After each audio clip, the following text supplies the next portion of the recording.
Η Δυτική Μακεδονία. Ένας τόπος που συνδυάζει την αγριότητα της φύσης με την ηρεμία της παράδοσης. Εδώ τα βουνά δεν είναι απλώς βράχοι και δέντρα. Είναι το σπίτι των αρχαίων διαδρομών, ξεχασμένων πολιτισμών και αμέτρητων ιστοριών. Είναι ένας τόπος που καλεί τους τολμηρούς να το εξερευνήσουν, να χαθούν στα μονοπάτια του και να βρουν κάτι περισσότερο από εικόνες. Να βρουν στιγμές, συναισθήματα και ίσως τον ίδιο τους τον εαυτό. Σε αυτό το ταξίδι λοιπόν το μονοπάτι Όμικρον 6 είναι ο οδηγός μας. Ένα μονοπάτι που ενώνει το παρελθόν με το παρόν. Διασχίζει πυκνά δάση, άγρια φαράγγια, γαλήνια, ξέφωτα. Κάποτε αυτά τα μονοπάτια χρησιμοποιούνταν από εμπόρους, βοσκούς και ταξιδιώτες. Σήμερα καλούν όσους θέλουν να έρθουν πιο κοντά στη φύση να γίνουν μέρος της ιστορίας της. Το μονοπάτι Όμικρον 6 δεν είναι απλώς μια διαδρομή, είναι μια εμπειρία. Και εμείς σε αυτό το road trip έχουμε ένα στόχο, να το χαρτογραφήσουμε, να το ανακαλύψουμε και να σας το παρουσιάσουμε όπως ακριβώς είναι, αγνό, απλό, μοναδικό. Με την τεχνολογία στο πλευρό μας και την αγάπη για τη φύση στην καρδιά μας ξεκινάμε αυτό το ταξίδι. Σας προσκαλούμε να ζήσετε μαζί μας βήμα-βήμα, εικόνα-εικόνα, στιγμή-στιγμή. Ξεκινάμε αύριο, ετοιμάζουμε ποδήλατα, χανάκια, τα πάντα, πόδια εννοείται. Όποιος θέλει έρχεται. Τι ετοιμάζεις εσύ? Εμείς ετοιμάζουμε ένα καινούριο ποδήλατο, ένα 29, ένα Giant Carbon Enduro. Είναι έτοιμο να δεχτεί βουνά, λαγκάδια, κορυφές, τα πάντα. Λάσπες, χιόνια, δεν το λυπόμαστε. Αύριο θα είναι έτοιμο.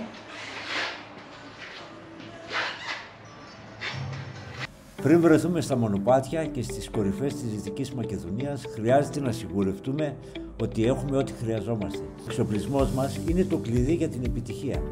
GPS για την ακριβή χαρτογράφηση, drone για εναέρια λήψη και καταγραφή δυσπρόσιτων σημείων. Κάμερες για να αποθανατίσουν κάθε μοναδική στιγμή. Αλλά δεν είναι μόνο η τεχνολογία που μετράει, είναι και η ανθρώπινη σύνδεση, ο καταμερισμός ρόλων και η συνεργασία που θα μας οδηγήσουν στο στόχο. Στο γραφείο μας ανοίγουμε τους χάρτες και σχεδιάζουμε τη διαδρομή. Το μονοπάτι Όμικρον 6 δεν είναι τυχαίο. Η επιλογή του βασίστηκε στη φυσική του ομορφιά και στη σημασία του για την περιοχή. Η ανάλυση της διαδρομής μας αποκαλύπτει τις προκλήσεις, απότομες κλίσεις, πυκνή πλάστηση, καιρικές συνθήκες που μπορεί να αλλάξουν γρήγορα.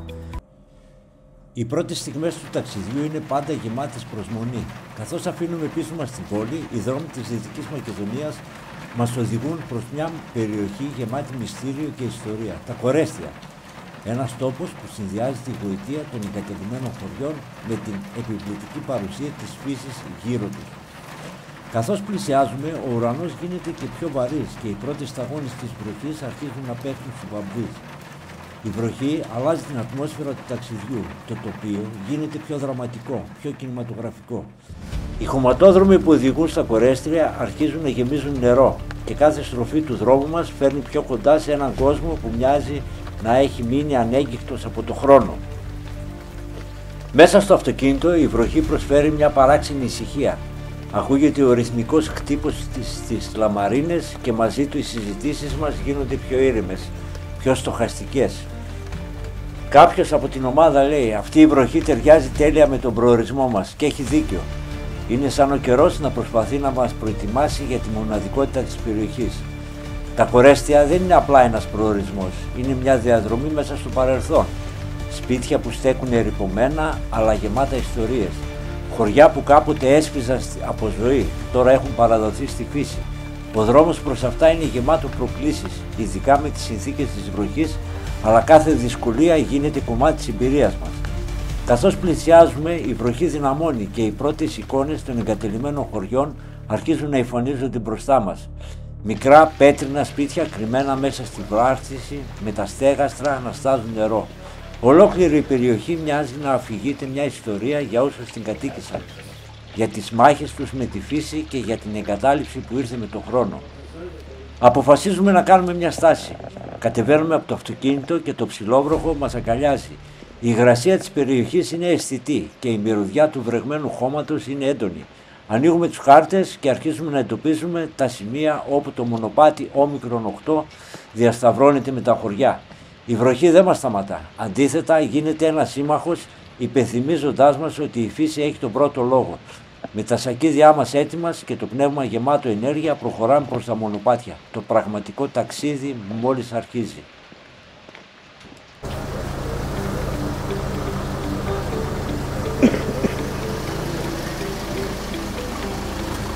Πού είμαστε και πού πάμε? Είμαστε στη μέση του πουθενά, σε ένα πανέμορφο χωριό, πέτρινο, βρέχει και η κατεύθυνση μας είναι... Καταλάβατε.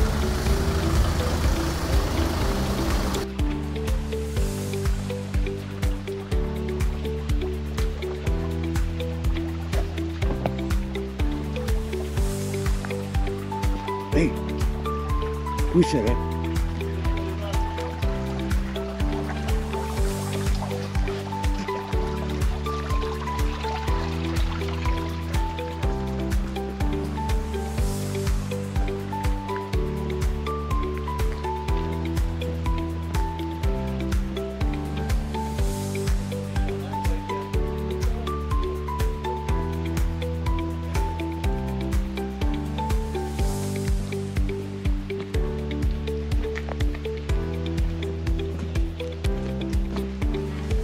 Τι λέει? Ορμάνα αυτή, έτσι? Μας ήρθαν έξω. Εσύ είσαι φωτογράφος? Ναι. Μπράβο για φωτογραφία. Βίντεο. Να πούμε τι ξέρουμε εμείς, θα μας πείτε και εσείς που ξέρετε καλύτερα. Να πάρουμε το κοστάκι να γυρίσει πίσω. Τώρα δεν το βρίσκεις με τίποτα. Αγόρι μου, πού θες αύριο να σε ξαναγήσω εγώ? Εμείς τώρα που θα πάμε. Αντέχει ο στόλος σου, καταρχήν. Ο στόλος. Τώρα μιλάς εδώ πέρα με πετσιά, αλλά μην κοιτάς που γελάμε. Λοιπόν, πρόσεξε. Όχι, εγώ δεν γελάω πραγματικά. Εγώ γελάω. Πού θες να σε ξαναγήσω αύριο? Τώρα εμείς άκου πώς θα πάμε αύριο. Εμείς θα πάμε να ξεκινήσουμε από Πρέσπα. Ναι. Θα πάμε Ψαράδες τώρα. Ναι. Από εκεί θα ξεκινήσουμε να πάμε Βίτσι. Από Πρέσπα θα πας Βίτσι. Βέβαια και μετά. Επειδή τα κατέχω όλα, με τι θα πας στο Βίτσι εσύ? Με τα οχήματα μας αυτά. Με τα οχήματα θα πας. Ναι. Με σκόνταψε, μου έχει με πόδια. Και κατά διαστήματα θα κάνουμε γυρίσματα με πόδια, με ποδήλατα, με μηχανές. Οι καιρικές συνθήκες δεν βοηθούν. Το ξέρουμε, αφού φύγαμε τώρα γινόταν να το χαλάσουμε. Πάει το φάγαμε. Νομίζω ότι το Βίτσες καλύτερα ήταν πρώτα και μετά να πας Πρέσβες. Από εδώ είναι. Μα αφού θέλουμε να κατεβούμε προς τα κάτω τώρα. Έχουμε δώσει, κάναμε δηλώσεις, τώρα θα μας δεις ήδη σε ένα κανάλι. Πριν φύγουμε, κάναμε μια συνέντευξη κατάλληλα, οπότε πρέπει να το κάνουμε όπως το είπαμε. Όπως είναι το πρόγραμμα. Αρχηγέ μου, κάτι κάνεις λάθος. Γιατί? Άμα θες να απολαύσεις διαδρομή και τέτοιο, καταρχήν δεν γίνεται και αυτοκίνητα και πόδι και δεν πας Πρέσπα. Γιατί δεν ταιριάζει στο στοιχείο. Θα πας από Βίτσι, θα ξεκινήσεις. Μα δεν μ' άκουσες, εσύ ήσουν έξω, δεν άκουσες το project ποιο είναι, το σχέδιο εργασίας. Είναι να πάρουμε όλο το μικρό από την αρχή. Πού είναι η αρχή? Εκεί που είναι η Πρέσπα που ενώνονται τα εθνικά μονοπάτια με τα διεθνή. Άμα δεν πάμε εκεί θα κάνουμε δουλειά. Γιατί να μην καταλήξεις? Συγγνώμη λίγο. Αλλά θα πρέπει να είναι εδώ. Καθώς ταξιδεύουμε στη Δυτική Μακεδονία, δεν μπορούμε να μην σταθούμε για λίγο στον τόπο που συνδέεται με μια από τις σημαντικότερες μορφές της ελληνικής ιστορίας, τον Παύλο Μελά. Στους πρόποδες αυτών των βουνών, κοντά στο χωριό Μελάς, βρίσκεται ο τάφος του. Ένα ταπεινό μνημείο που όμως κουβαλά τεράστια ιστορική και συμβολική σημασία. Ο Παύλος Μελάς, πρωτοπόρος του Μακεδονικού αγώνα, έδωσε τη ζωή του για την ελευθερία αυτής της περιοχής. Η θυσία του ενέπνευσε γενιές Ελλήνων και ο τάφος του παραμένει ένας τόπος προσκυνήματος όχι μόνο για όσους θέλουν να τιμήσουν τη μνήμη του, αλλά και για εκείνους που αναζητούν να κατανοήσουν το πάθος και την αγάπη του για τη Μακεδονία.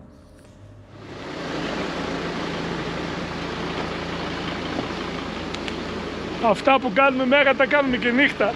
Το έχουμε γερά χαμένο.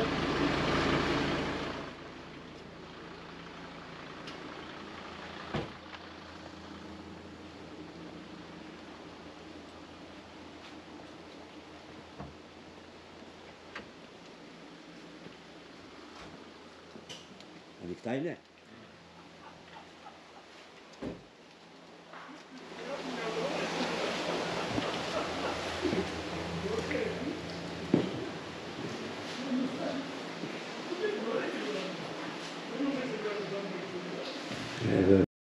Τάφη Παύλος Μελάς. Το σώμα του είναι, δεν είναι όλο το κεφάλι αλλού.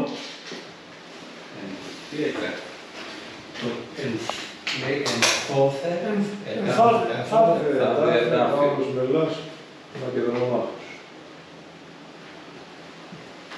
Το αυσολείο. Αλλά λέει το κεφάλι.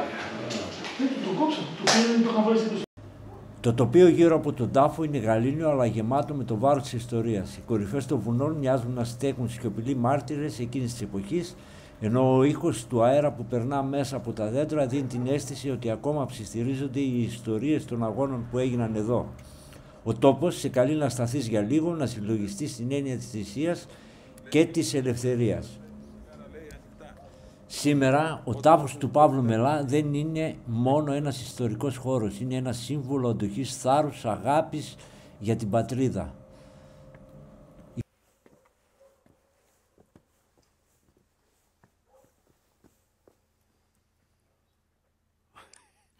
παρουσία του στην περιοχή μας θυμίζει ότι αυτά τα μονοπάτια δεν είναι μόνο φυσικής ομορφιάς αλλά και φορτισμένα με την ψυχή όσων αγωνίστηκαν για αυτά. Και κάτσε που είσαι. Πού βρισκόμαστε? Είμαστε εδώ που σκοτώθηκε ο Παύλος Μελάς. Πες μας λίγο την ιστορία. 1904 ο Παύλος Μελάς, ανθιπολοχαγός του στρατού, ήρθε εδώ ήταν εσκλαβωμένη η Μακεδονία από τους Τούρκους, αλλά οι κομιτατζίδες κάνανε επιδρομές στα χωριά. Τέλος πάντων ο Παύλος Μελάς ήρθε στην περιοχή προκειμένου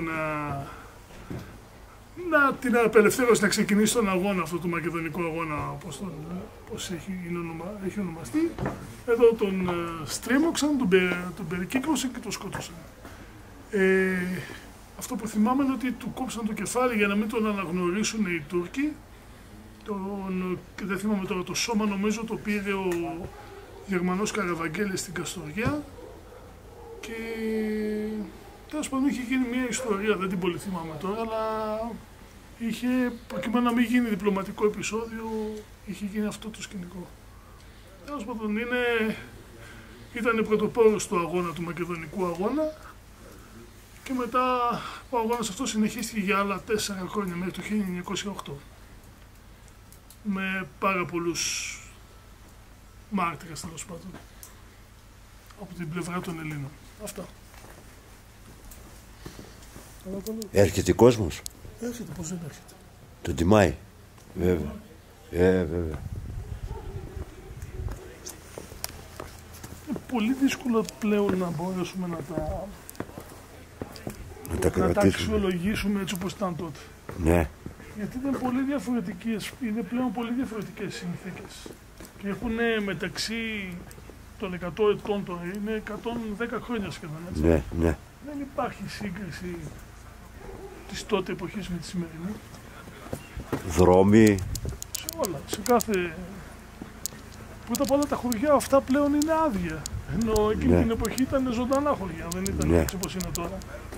Η κτηνοτροφία ήταν ανεπτυγμένη. Σύνορα ήταν διαφορετικά, εδώ ήταν όλο Οθωμανική Αυτοκρατορία. Ναι.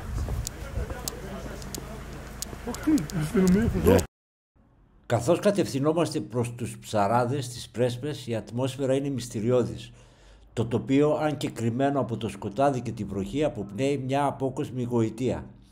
Το αυτοκίνητο προχωρά αργά, σχεδόν σεβαστικά, μέσα από στενούς δρόμους που μοιάζουν να οδηγούν σε έναν άλλο κόσμο. Η κίνηση έξω είναι ανύπαρκτη. Είμαστε μόνοι μας σε αυτή τη διαδρομή, συντροφιά με τον ήχο της βροχής και τη λάμψη των προβολέων μας που σκίζουν το σκοτάδι. Το χωριό Ψαράδες, προορισμός μας για τη νύχτα, πλησιάζει. Αυτό το μικρό γραφικό χωριό στις όχθες της Μεγάλης Πρέσπας είναι γνωστό για την ήρεμη γοητεία του. Απόψε όμως η ηρεμία του ενισχύεται από την ένταση της καταιγίδας. Τα φώτα από τα λιγοστά σπίτια του διακρίνονται από μακριά, αχλά μέσα από το πέπλο της βροχής, προσφέροντας μια αίσθηση ανακούφισης. Είναι σαν ένας φάρος που μας καθοδηγεί μέσα στο σκοτάδι. Φτάνουμε επιτέλους. Ο ήχος του κινητήρα σβήνει και τον δέχεται ο συνεχόμενος παφλασμός της βροχής. Ανοίγουμε τις πόρτες και βγαίνουμε βιαστικά αναζητώντας καταφύγιο. Παρά τη βροχή που μας διαπερνά, υπάρχει μια αίσθηση ολοκλήρωσης. Το ταξίδι μας για σήμερα τελείωσε, αλλά η εμπειρία της φύσης, ακόμα και μέσα σε αυτές τις δύσκολες συνθήκες, μας γεμίζει. Οι ψαράδες με την ηρεμία τους μας προσφέρουν το ιδανικό μέρος για να ξεκουραστούμε και να προετοιμαστούμε για τη συνέχεια του ταξιδιού μας. Μέσα από σε ένα ζεστό δωμάτιο με τον ήχο της καταιγίδας να συνεχίζεται, έξω σχεδιάζουμε την επόμενη μέρα. Αυτή η στιγμή, αν και απλή, είναι γεμάτη ουσία. Ένα διάλειμμα ανάμεσα στις προκλήσεις, μια ευκαιρία να επαναφορτίσουμε τις δυνάμεις μας. Και καθώς τα μάτια μας κλείνουν σιγά σιγά, η σκέψη μας ταξιδεύει ήδη στα μονοπάτια που μας περιμένουν αύριο.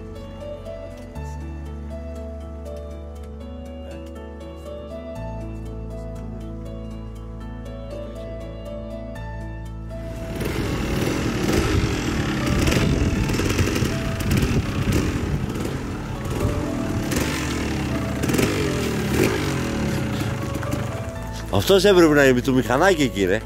Φαντάζεσαι από πίσω πια, μηχανάκι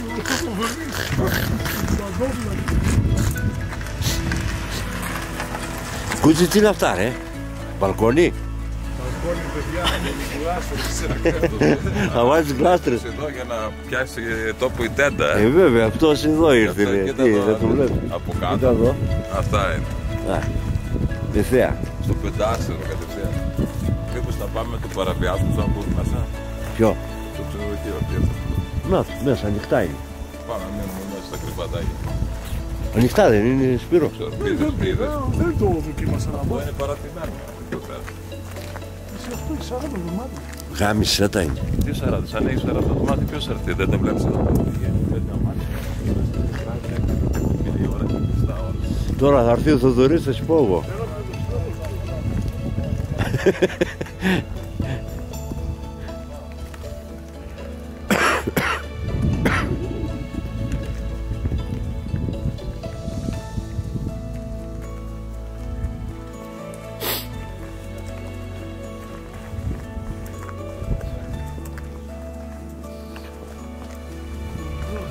Ναι, ρε. Καφέ, έχει να πιούμε εδώ αύριο?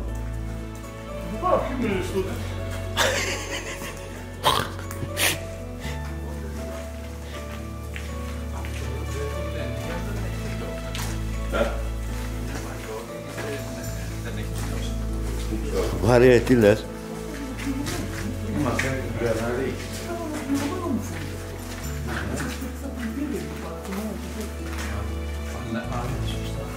Άρα δηλαδή λειτουργούσε και το φτιάξανε. Το παράτησαν. Δεν είδες ο δρόμος πως ήταν?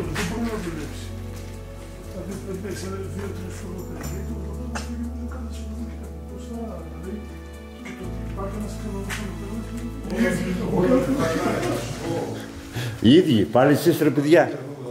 Μάρια, λέγε.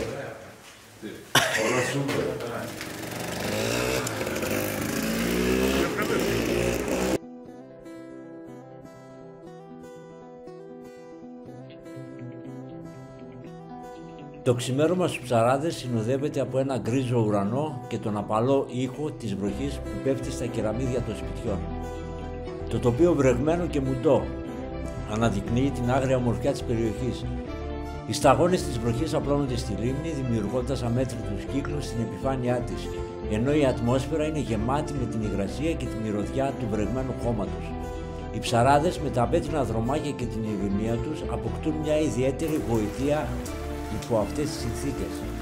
Η πρωινή μας βόλτα στο χωριό ξεκινάει με προσοχή, καθώς τα καλυτερίμια γλιστρούν από την βροχή. Ο αέρας είναι δροσερός και το μόνο που ακούγεται είναι ο ρυθμικός ήχος της βροχής και τα νερά που κυλούν στις υδροροές. Συναντάμε ένα τοπικό ψαρά που ετοιμάζει τη βάρκα. Τώρα. Δεν είναι αντίπληκτο, τα παιδιά αντίπληκτο. Αλλήμουν τα παιδιά. Τώρα δηλαδή μόνο αυτός είναι ανοιχτά που είπες εκεί. Τώρα ναι, αυτό γιατί έχει νομάτια αυτό που κάνει και θα είναι από πόλη.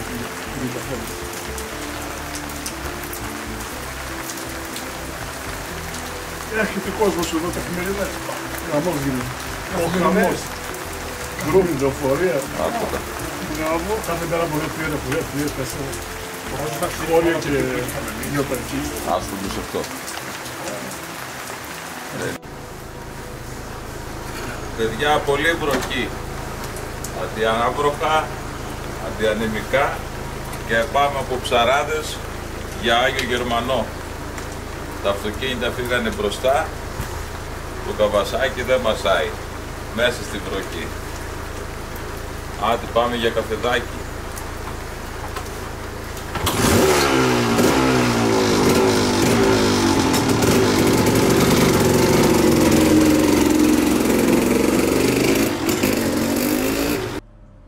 Με την πρωινή βροχή να μας συνοδεύει, κατευθυνόμαστε προς τον Άγιο Αχίλιο. Το τοπίο καθοδόν είναι ακόμα πιο εντυπωσιακό. Η λίμνη σκοτεινή και ήρεμη καθρεπτίζει τα σύννεφα που κινούνται αργά στον ουρανό. Οι καλαμιώνες με τις σταγόνες να κρέμονται από τα φύλλα τους. Μοιάζουν να μας καλωσορίζουν στη μοναδικότητα της Πρέσπας. Φτάνοντας στη γέφυρα που οδηγεί στο νησάκι του Αχιλίου, η βροχή ελαττώνεται σε απαλό ψυχρόβροχο. Αρχίζουμε τον περίπατο πάνω από τα ήρεμα νερά της λίμνης. Είναι μια σχεδόν μαγική εμπειρία. Στον Άγιο Αχίλιο η ιστορία ξεδιπλώνεται με κάθε μας βήμα. Ξεκινάμε από την παλιά βασιλική που δεσπόζει στο κέντρο του νησιού. Παρά τη βροχή, τα ερείπια της μαρτυρούν το μεγαλείο του παρελθόντος. Ο τοπικός ξεναγός μας εξηγεί τη σημασία του ναού μας και μας μεταφέρει στην εποχή που το νησί ήταν το κέντρο μιας θαυμάζουσας κοινότητας. Πάλι Λάρισα είναι εδώ πέρα, πολιόχος Λάρισας. Μαστόρια από τη Λάρισα τεχνίτες το φτιάξανε την εποχή του Σαμουήλ.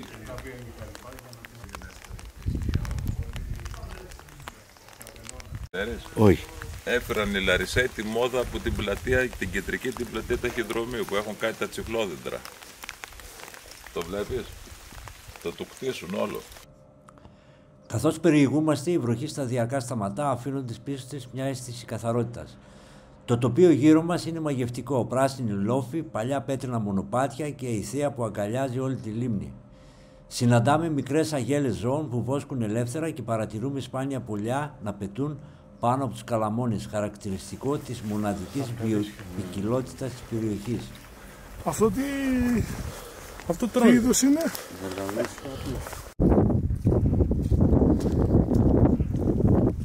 Μανιταρίσιος ντελίσιος είναι η ράτσα.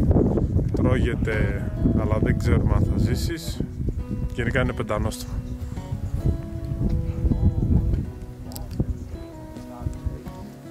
Μυρωδιά. Λοιπόν, το βουνό απέναντι, Μάλι Μάδι, αυτό εκεί που έχει τις κεραίες. Υπάρχει και λίγο μάδι εδώ. Δεν ξέρω, Μάλι Μάδι, δεν μπορεί, δεν το θυμάμαι. Πίσω μας είναι το τρικλάριο, μπροστά μας μάλλον είναι το τρικλάριο και από πίσω ακριβώς είναι το Βίτσι. Βρισκόμαστε στις Πρέσπες, στον Άγιο Αχίλιο. Τρικλάριο τώρα, είναι εκεί που είναι οι κεραίες. Και από εκεί ο Βαρνούτας. Σωστό. Και πίσω μας, εκεί που είναι ο Άγιος Γερμανός, είναι ο Βαρνούτας. Μπροστά είναι το Μπέλα-Βόδα και πίσω είναι ο υπόλοιπος ορεινός. Να το άναψε. Ξέδεσε. Πάμε. Ξέδεσε σου λέω, το πάμε, έχουμε δει το μαντέψει. Μην το πατάς το κουμπί, βγάζει τα νερά.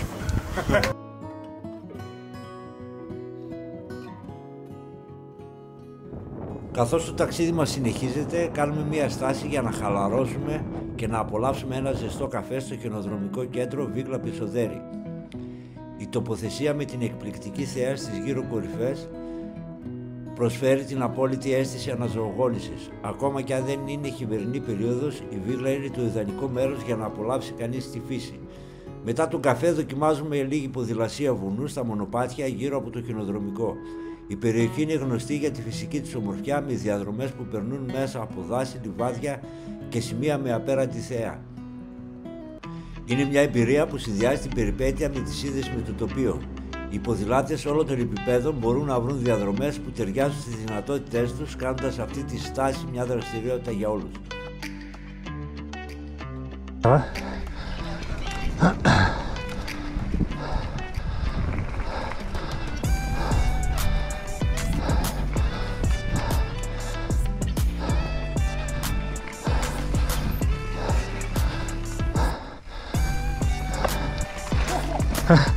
Ωραίος. Ναι, ναι.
Oops, mami. Sorry, sorry.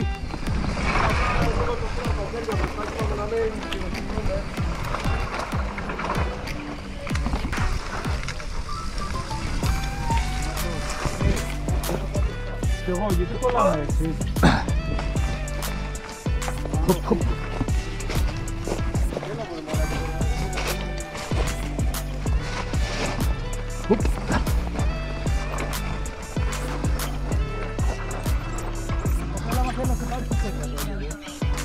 Αφήνουμε τη Βίγλα ανανεωμένη, έτοιμη να συνεχίσουμε το ταξίδι μας με νέες περιπέτειες και εντυπώσεις από τον ορεινό όγκο της Δυτικής Μακεδονίας.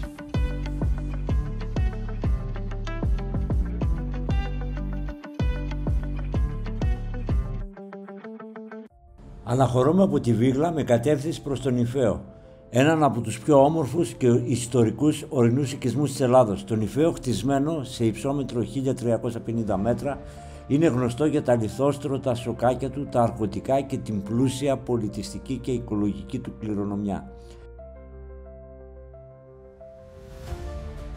Αξίζει να περιηγηθείτε στο χωριό, να επισκεφτείτε το καταφύγιο της Αρκούδας, του Αρκτούρου, και να απολαύσετε την ατμόσφαιρα ενός παραδοσιακού οικισμού που διατηρείται σε άριστη κατάσταση.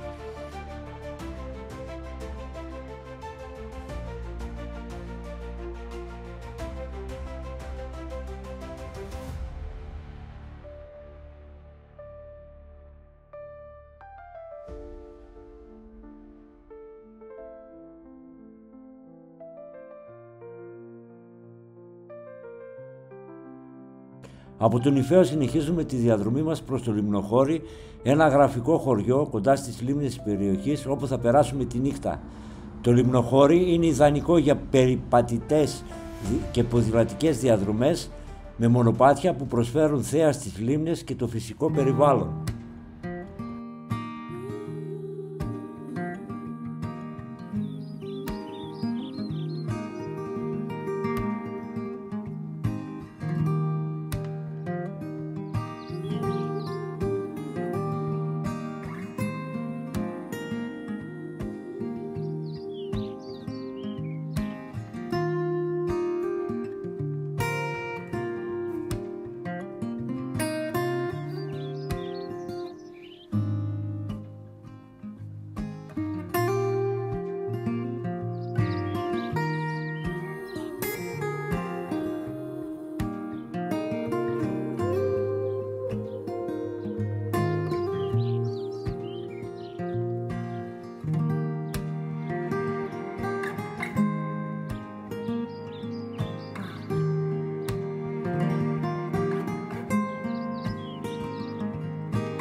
Η νύχτα μας βρίσκει στο λιμνοχώρι με τον ήχο της φύσης να συνοδεύει το δείπνο μας.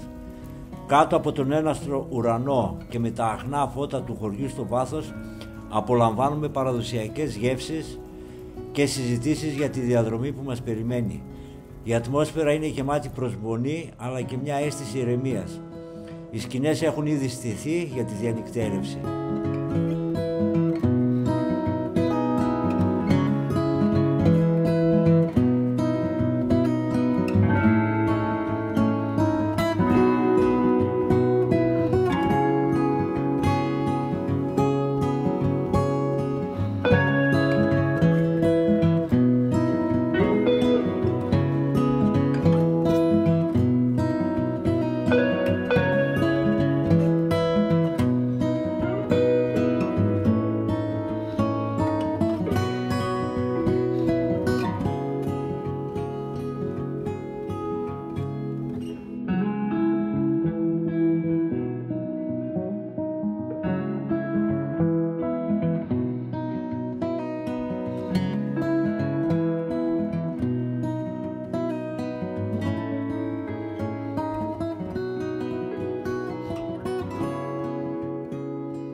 Επιχείρηση από την Κοζάνη που ασχολείται με εναλλακτικό τουρισμό, αλλά το σύνθημά μας είναι εξερευνώντας τη φύση και τον πολιτισμό. Τέλεια. Λοιπόν, εγώ άρχισα να το σχολείο με παιδιά από το ίδιο την Κοζάνη.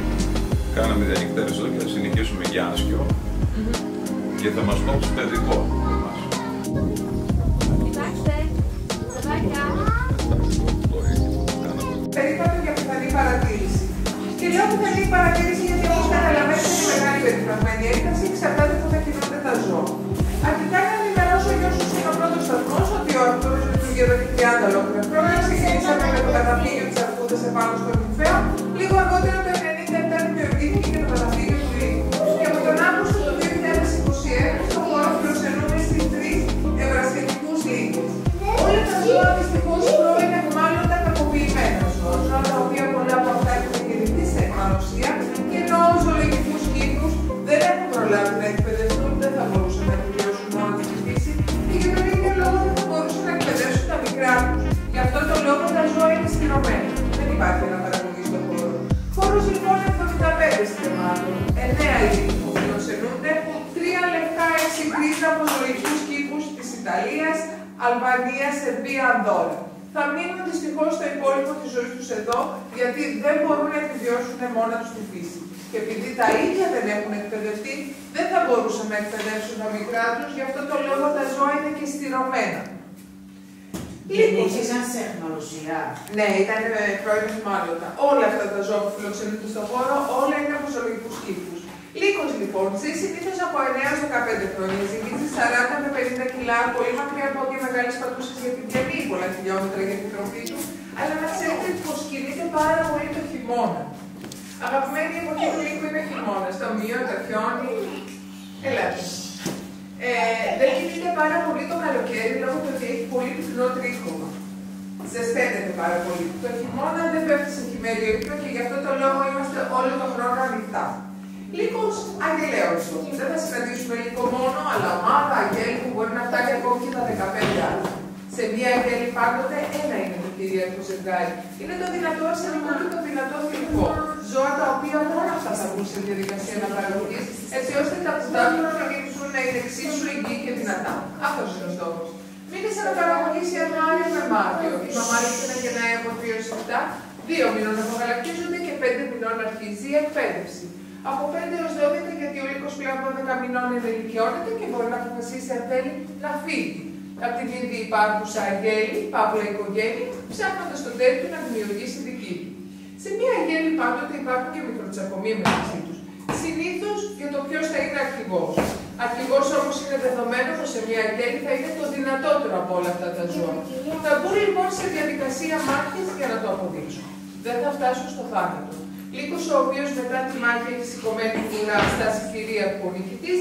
Λύκος ο οποίος μετά τη μάχη έχει την ουρά κάτω από τα σκέλη είναι ο ηττημένος. Είναι ο λύκος ο οποίος δηλώνει πύρικο ταγή, βάζει την ουρά κάτω από τα σκέλια και διώκεται από την αγέλη, επιβιώνει πλέον μόνος του.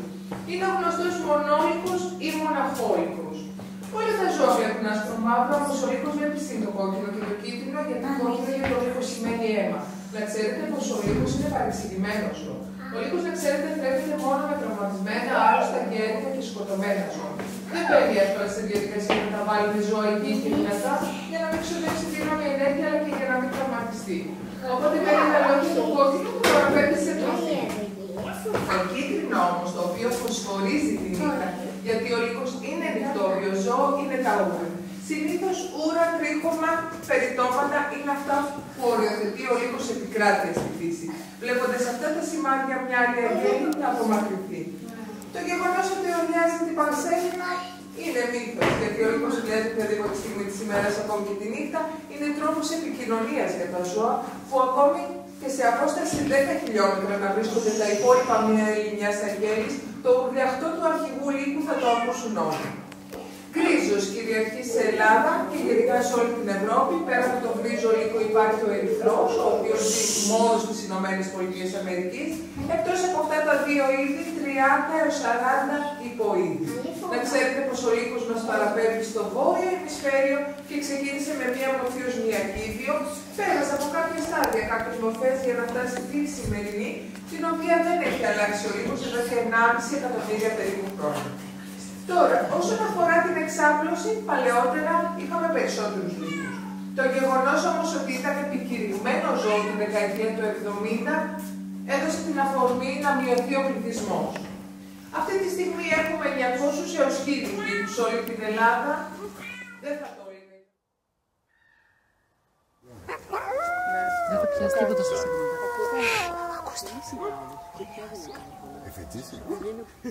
Είναι βραχνό. Ακούγεται και η γκρίζη από την... Καλά, δεν το βλέπεις αυτό. Τον άσπρο, το λύκο. Είναι τρόπος επικοινωνίας.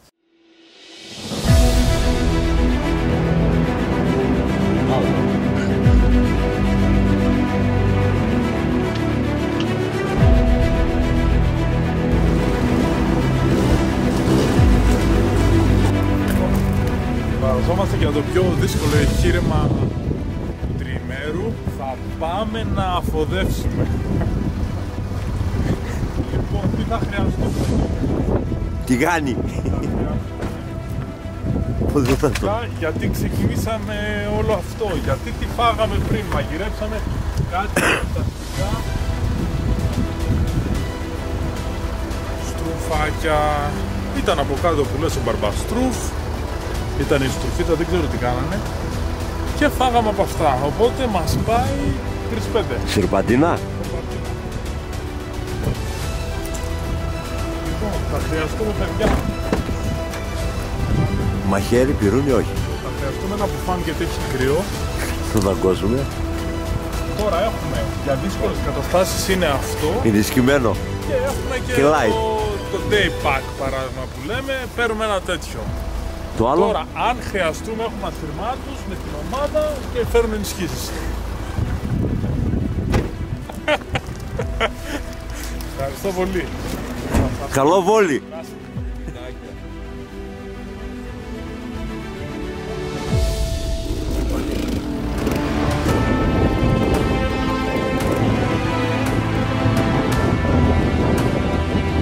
Τι λέει?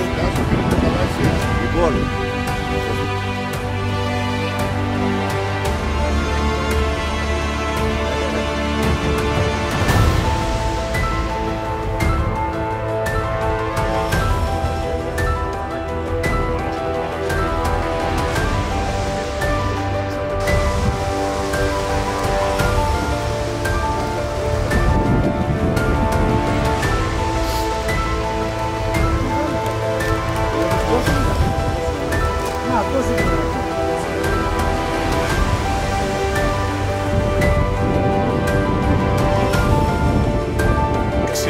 Γουρούνες.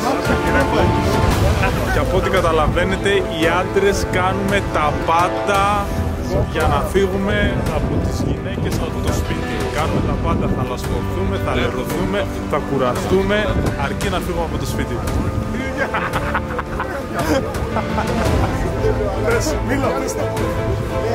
Ανεβάζεις ATV, UTV Greece. Έχει 7.000 άτομα στο Facebook.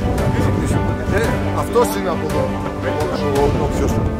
Καθώς το τριήμερο οδηπορικό μας στα βουνά της Δυτικής Μακεδονίας φτάνει στο τέλος του, η μαγεία της φύσης συνεχίζει να αντυχεί μέσα. Κάθε κορυφή, κάθε δάσος, κάθε ορμητικό σχήμαρος αφηγείται μια ιστορία αιώνων γεμάτη με την αρμονία του φυσικού κόσμου και την ανθρώπινη προσπάθεια να συνυπάρξει με αυτό. Οι άνθρωποι που συναντήσαμε με την απλότητά τους και την αγάπη για τον τόπο τους μας θύμισαν τη σημασία του να προστατεύουμε αυτά τα τοπία που δεν είναι απλώς σημεία στο χάρτη, αλλά ζωντανές αναπνοές του πλανήτη. Εδώ στα βουνά της Δυτικής Μακεδονίας η φύση δεν είναι απλώς τοπίο, είναι το καταφύγιο της ψυχής. Μια επιθύμηση του ποιοι είμαστε και τι μπορούμε να διαφοράσουμε. Με αυτή τη σκέψη λοιπόν αποχαιρετάμε την ομορφιά αυτού του ταξιδιού, γνωρίζοντας πως κάθε βήμα μας σε αυτά τα μονοπάτια αφήνει μια ανάμνηση που θα μας συνοδεύσει για πάντα. Μέσα σε αυτά τα βουνά η έμπνευση για ένα μέλλον όπου ο άνθρωπος και η φύση θα προχωρούν μαζί με σεβασμό και αγάπη.